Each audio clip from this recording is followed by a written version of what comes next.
Because it's Halloween and I haven't made a video in about 3 weeks, I reckon this should be a good time to celebrate the spookiest time of the year by counting down the most ominous monsters in the whole of Monster Hunter.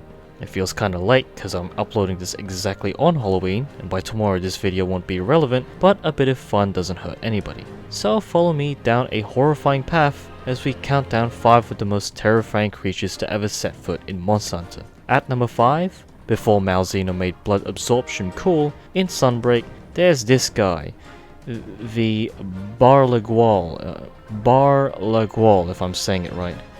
A Leviathan featured in Monster Hunter Frontier G3, quite honestly one of the coolest original monsters that's introduced in the Frontier series.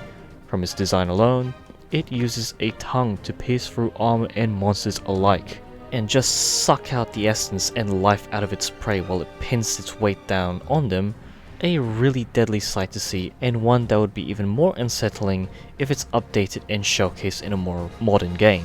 The ecology that it has, where it hunts down other monsters and suck not only their blood, but also gaining their abilities while doing so. For example, if it manages to pin down a particular monster, like an eye prey, it'll be able to gain poison attacks. And that goes on with other monsters that have special ailments like the Gendrome. This thing is quite really a sight to behold. Utterly menacing, along with the fact that it's literally a giant leech dragon, and personally for me, one of the monsters that I wish would appear in the mainline games.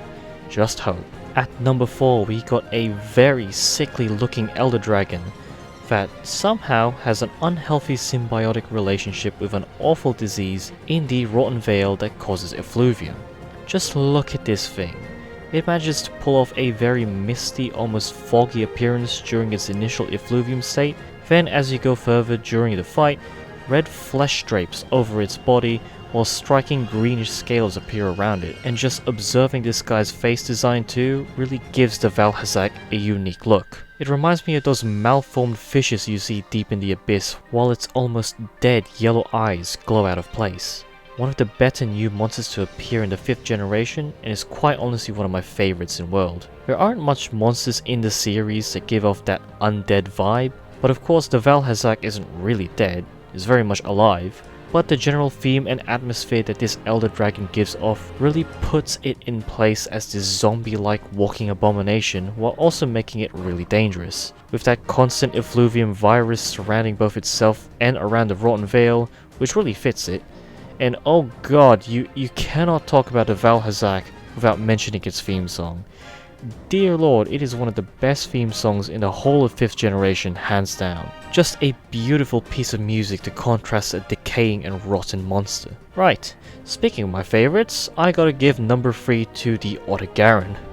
Like honestly, you can't really blame me for this one. Freddy Krueger meets Hound from Hell combined with a flesh devil. Hands down the best monster overall in Monster Hunter World in terms of the way it fights and just by this guy's design. In an environment that's surrounded by dead flesh and effluvium, this literal Hound from Hell stands out from the rest of the other monsters that reside on that map with its double set claws that appropriately inflicts bleeding, glowing red veins when it gets into rage mode, and just a frantic flow of his fight. And don't even get me started on its armor set. Oh Jesus, pure perfection from a horrifying monster.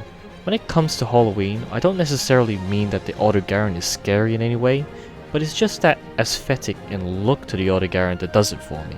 You could say that the Lunagaron, its relative, would be a more appropriate candidate given that a werewolf is a more suitable monster whenever you mention the Halloween season, but just that menacing savage feel I get from the Odogaron makes it up for me.